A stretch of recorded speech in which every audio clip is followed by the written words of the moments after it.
16. декември 2010 година. На Филозофскиот факултет во Скопје е живо, како и обично. Студентите зборуваат за испити, резултати семинарски, но и за секојдневниот живот надвор од факултетот. Во канцелариите се дискутира за сериозни теми, за новитетите, за иднината, за поуките од минатото. Во амфитеатрите, предавалните, во библиотеките, ходниците, низ факултетот струи онаа позитивна вибрација што се чувствува кога ќе се соединат знаењето и искуството на постарите со ентузијазмот и еленот на помладите. Тешко е да се замисли дека до пред само 90 години високото образование во Македонија беше само сон.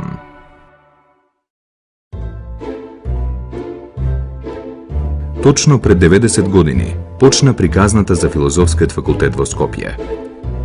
На 1 ноември 1920 година се објави оглас за студенти за книжевност, историја, филозофија и педагогија. Се пријавија 21 студент. На 16 декември таа далечна 1920 година почна наставата во зградата на Учителската школа Идадија. Во првите 6 години на Филозофскиот факултет се запишаа 118 студенти. Беа пополнети 10 катедри. Се отвори студентска библиотека на факултетот. Првите 2 децении од работата на факултетот се поклопија со периодот меѓу двете светски војни. Во тоа време тешко се живееше. Луѓето беа сиромашни. Македонија беше под српска власт. Македонскиот јазик беше забранет, а српскиот беше во службена употреба насекаде, па и на Филозофскиот факултет.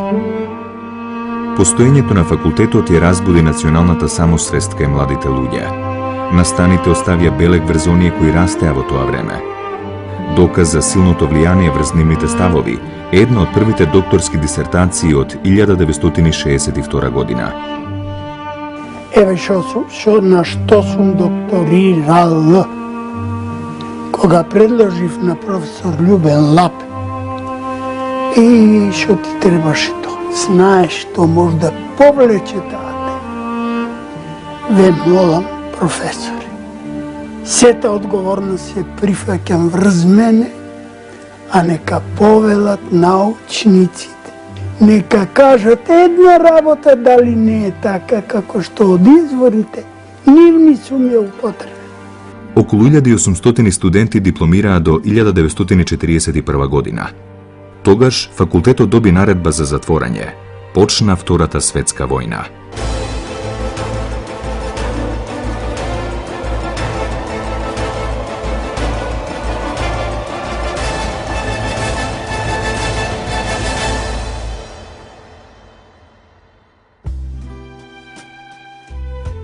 Крајот на војната значеше нов почеток за Филозофскиот факултет. Во слободна Македонија, луѓето конечно можеа себе си да се нарекуваат македонци и да зборуваат и учат на свој мајчин македонски јазик. 1946 година, со закон на владата на Народна република Македонија, се основаше Филозофскиот факултет, прва единица на Македонскиот универзитет.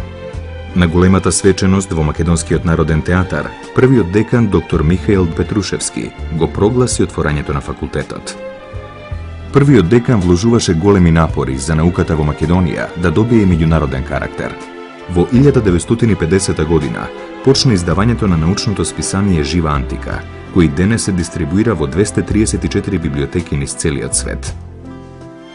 Едни од првите наставници на обновениот Филозофски факултет по војната беа Блаже Конески, Харалампије Поленаковиќ, Михаил Петрушевски, Ѓорѓи Шоптрајанов, Крум Тошев, Васо Томановиќ, Љубен Лапе, Димче Коцо, Киро Ќамилов. Познавам цела низа професори кои доаѓаа на час не само за да предадат, да пренесат некој знаење, туку часот го доживуваа како свеченост, како литургија.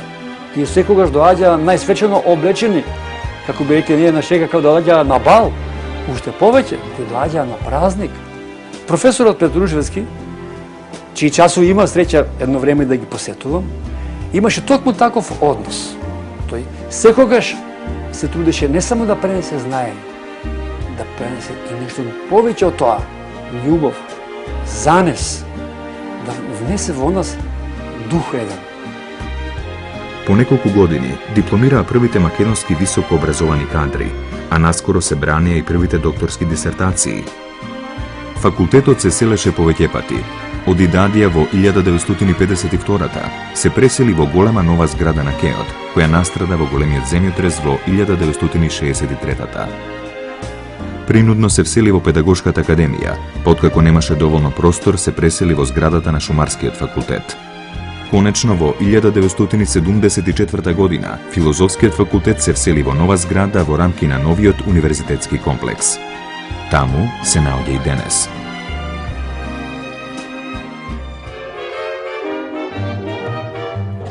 Во времето на еднопартискиот систем, за 45 години постоење, факултетот постојано се прилагодуваше на бурните општествени промени. Ја усогласуваше наставната дејност со општествените текови и беше место каде што се негуваше прогресивната мисла. Во 1977-та, наставата почна да се реализира според нови наставни планови и програми. Во последните 2 децении од постоењето на Социјалистичка Федеративна Република Југославија, факултетот се отвораше кон светските трендови. Посетите на странски професори и филозофи, поставувањето на уметнички инсталации и театарски представи, беа знак дека новите ветришта најпрво задуваа на Филозофскиот факултет. Со ова се најавуваше подготвеност за големите промени кои следуваа. Да ви честитам, слободна, суверена и самостојна Македонија. 1991 година. Македонија стана самостојна.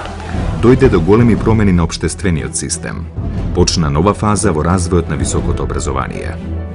За брзо и ефикасно интегрирање на новите генерации во современите текови, потребно беше модернизирање на образованието. Во август 2001 се донесе новиот закон за високо образование, со кој се воведе Европскиот кредит трансфер систем и новите правила на студирање. Тој е систем кој се темели на меѓусебна доверба на единиците и на партнерските установи на универзитетот низ цела Европа. Студирањето според овој систем на Филозофскиот факултет почна во учебната 2004-2005. Со тоа Филозофскиот факултет стана член на семејството на модерни високообразовни институции на единствениот европски образовен простор во согласно со Болонјскиот процес. Обединувањето на високообразовните системи е чекор понатаму во обединувањето на Европа. Со 13 студиски програми на додипломските и 18 програми на постдипломските студии, Филозофскиот факултет е меѓу најразгранетите членки на Универзитетот Свети Кирил и Методи. 16.644 дипломирани студенти, специјалисти, 659 магистри, 338 доктори на науки, десетици академици, уметници. Токму тие, кои веруваа во себе и во Филозофскиот факултет, се нашиот најголем успех. Јас бев учител во Пиринска Македонија и при враќањето од Пиринска Македонија се запишав на Филозофскиот факултет. И така станав педагог. Станав и автор на учебникот Буквар, како таков, кој што доживеа 35 изданија. 35 генерации се описмени со тој буквар.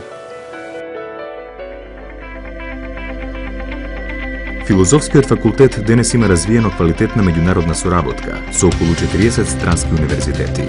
Има изграден собствен информатички систем и мрежа, неопходни за вклучување во европскиот простор на високото образование. Има 11 институти – филозофија, педагогија, историја, историја на уметност и археологија, класични студии, психологија, социологија, безбедност, одбрана и мир, социјална работа и социјална политика, дефектологија и родови студии. Секој институт има своја библиотека.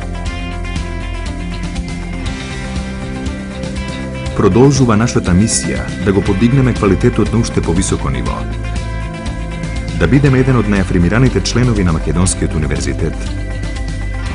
Овој празник на нашата институција го одбележуваме во текот на целата година.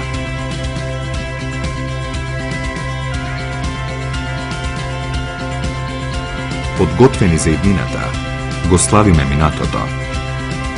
Одржувањето на трајните и просперитетни вредности е нашата цел, а наша должност е да ја зачуваме традицијата на Филозофскиот факултет, која ја создавале многу претходни генерации. Со тоа, Филозофскиот факултет го исполнува аманетот на Мисирков за создавање учен народ. Визијата на современа Европа е знаењето. тоа е несигурната инвестиција на секој човек за собствената иднина. Истовремено, потенцијалот на една држава расте заедно со бројот на високо образовани луѓе. Во текот на годините создадовме генерации учени луѓе. Најважниот предуслов за просперитет на нашето образование е наука и култура. И понатаму неуморно создаваме бројна интелигенција за нашата земја. Затоа што образованието е основа за сигурен напредок и широко отворена врата за влез во подобра иднина.